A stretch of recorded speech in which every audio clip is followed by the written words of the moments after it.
আমাক হাঁহিবলৈ বহুত ডাঙৰ কাৰণ নালাগে, সৰু সৰু কাৰণতে আমি হাঁহি থাকিব পাৰোঁ, হাঁহি থকা হয়ো। আজি পুৱাৰ এতিয়া খুব ফূৰ্তি এটা লাগি আছিলে, ভাবিছোঁ মনতে কিয় ফূৰ্তি লাগি আছে বাৰু ইমান। কেতিয়াবা মনততো দুখ থাকেই, আৰু এই দুখৰ মাজতে হাঁহি অকণমান বেছিকৈ লাগি আছে। অকলে আছোঁ তথাপিও হাঁহি আছোঁ বা মনটো ফূৰ্তি লাগি আছে। কিহৰ কাৰণে ভাবোঁতে ওলাল যে মই পুৱাতে আজি চিলিণ্ডাৰ আনিবলৈ গৈছিলোঁ। চিলিণ্ডাৰ আনিবলৈ যাওঁতে মানে চিলিণ্ডাৰটো উঠাই দিলে মোৰ গাড়ীৰ ডিকিত, মই লৈ গ'লোঁ।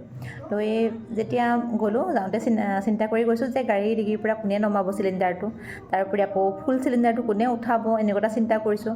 তাৰোপৰি DAC নাম্বাৰ এটা আহিব লাগে বোলে, সেইটো অহা নাই, সেইটোও এটা চিন্তা কৰি পেলাই গৈছোঁগৈ। আৰু গৈ চিলিণ্ডাৰৰ জেগা পালোঁগৈ 1.5 কিলোমিটাৰমানৰ আঁতৰত। তাৰপৰা লাইন ধৰিলোঁ, লাইনটোৰ অকণমান পিছলেই পৰিছোঁ, তথাপিও মানে চিলিণ্ডাৰটো নমাব নোৱাৰি ৰৈ আছোঁগৈ জেগাটোতে।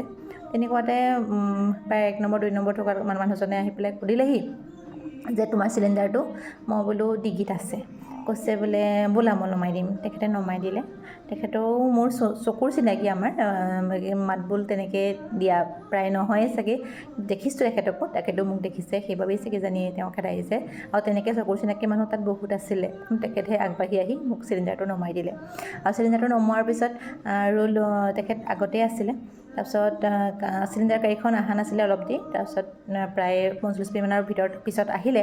অহাৰ পিছত চিলিণ্ডাৰটো ল'ব পাৰিলোঁ মই, DAC নাম্বাৰটো নথকালেও কিবা এটা তেখেতে মেনেজ কৰিলে, আনিব পাৰিলোঁ চিলিণ্ডাৰটো।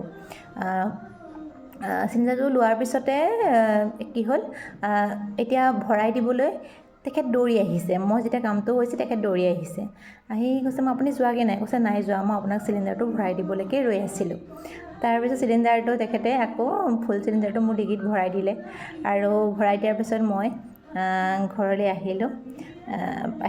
তেখেতক ধন্যবাদ দি, মানুহক ধন্যবাদ, মানৱীয়তা, এই সকলোখিনি কথা ভাবি পেলাই মনটো আজি ফূৰ্তি লাগি আছে যে তেখেতে মোক সহায় কৰিছে। এই সহায়বিলাকো আমাৰ কাৰণে বৰ এটা ভাল লগা কথা হৈ থাকে। আৰু বিশেষকৈ মানে হাঁহিবলৈ মানুহক বেলেগ এটা কাৰণ নালাগে, এই সৰু সৰু কথাতে আমাৰ মনবিলাক খুব ফূৰ্তিত থাকোঁ। আমি ফূৰ্তিত কৰি থাকিব লাগে। আৰু বিশেষকৈ চিলিণ্ডাৰ কথালৈ এইকেইদিন আৰু অকণ বেছি জঞ্জাল হৈ আছে। চিলিণ্ডাৰৰ কথা চিন্তা কৰি চিলিণ্ডাৰ নাথাকিব, চিলিণ্ডাৰ নাই, হয়ো অৱশ্যে আমাৰো তেনেকুৱা এটা অৱস্থাত হ'ব পাৰে বুলি ভাবি চিলিণ্ডাৰটো অনা হ'ল, আৰু সেইবাবেও ফূৰ্তি লাগিছে। গতিকে হাঁহি থাকিব লাগে সৰু সৰু কথাতে। ধন্যবাদ।